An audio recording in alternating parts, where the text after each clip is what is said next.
ناظرین اکرام، ایک چھوٹی سی دعا آپ حضرات کو بتا رہا ہوں جو بہترین دعا ہے، جس دعا کو جناب نبی کریم صلی اللہ علیہ وسلم نے سکھلایا ہے، ہمیں بتلایا ہے۔ اللہ کے نبی صلی اللہ علیہ وسلم کی احادیث کے اندر اس دعا کی بڑی فضیلت بیان کی گئی ہے، اور یہ دعا بڑی ہی اہمیت والی دعا ہے۔ آپ حضرات سے گزارش ہے کہ اس دعا کو ضرور یاد کریں، اس کے پڑھنے کا جو طریقہ ہے اس کو بھی اپنی زندگی کے اندر لائیں۔ یہ بہت ہی چھوٹی سی اور مختصر سی دعا ہے۔ دعا ہے بسم اللہ توکلت علی اللہ لا حول ولا قوت الا باللہ۔ آپ حضرات غور کریں کہ یہ بہت ہی چھوٹی سی دعا ہے، لیکن اس کے فضائل بڑے بیان کیے گئے ہیں۔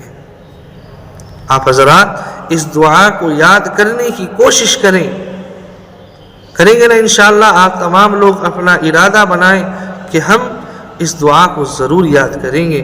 حدیث شریف کے اندر آتا ہے، حضرت انس بن مالک رضی اللہ تعالی عنہ بیان کرتے ہیں کہ ارشاد فرمایا جناب نبی کریم صلی اللہ علیہ وسلم نے کہ جب کوئی انسان اپنے گھر سے نکلتا ہے کسی سفر کے لیے، کسی کام کے لیے، اور نکلتے وقت اگر اس دعا کو پڑھتا ہے بسم اللہ توکلت علی اللہ لا حول ولا قوت الا باللہ، جس کا ترجمہ ہے کہ میں اللہ تعالیٰ کے نام سے شروعات کر رہا ہوں، اللہ کی ذات پر مجھے پورا بھروسہ ہے، جو کچھ بھلائیاں میرے لیے ہیں اللہ تبارک و تعالیٰ کی جانب سے ہیں، اور جن شرور و فتن سے میری حفاظت ہو رہی ہے وہ صرف اور صرف حفاظت اللہ تبارک و تعالیٰ کی جانب سے ہے۔ اگر کوئی انسان اس دعا کو اپنے گھر سے نکلنے سے پہلے پڑھ لیتا ہے تو فرشتے اس انسان سے کہتے ہیں کہ تمہاری بات مان لی گئی، جس بھلائی کے لیے تم نکلے ہو، جس کام کے لیے تم نکلے ہو، اللہ تبارک و تعالی اس کام کے اندر، اس خیر کے اندر برکتیں عطا کرے گا۔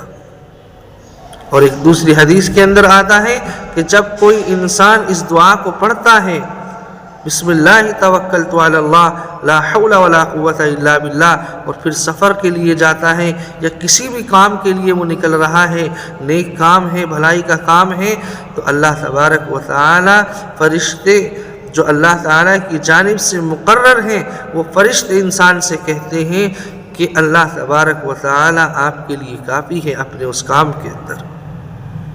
آپ حضرات غور کریں کہ کتنی بہترین یہ دعا ہے۔ یاد کرنا کوئی مشکل بات نہیں، نکلتے وقت پڑھ لینا کوئی مشکل کی بات نہیں۔ آپ حضرات کوشش کریں کہ ہم اس دعا کو ضرور یاد کریں گے، اور اپنے گھر سے نکلتے وقت اس دعا کو ضرور پڑھا کریں گے۔ پھر آگے ارشاد فرمایا اسی حدیث کے اندر کہ شیطان جو انسان کا دشمن ہے، انسان کو بہکاتا ہے، وہ شیطان بھی اس دعا کے پڑھنے کی وجہ سے پریشان ہو کر بھاگ جاتا ہے، دور ہو جاتا ہے۔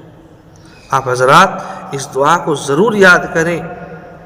آپ حضرات اس دعا کی یاد کرنے کی کوشش کریں، دوسرے لوگوں کو بھی بتلائیں۔ اس دعا کی اہمیت بڑی ہے۔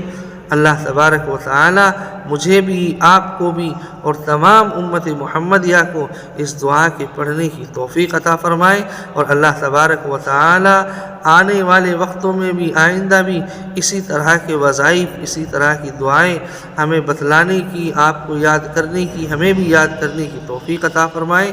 آمین۔ وآخر دعوانا ان الحمد للہ رب العالمین۔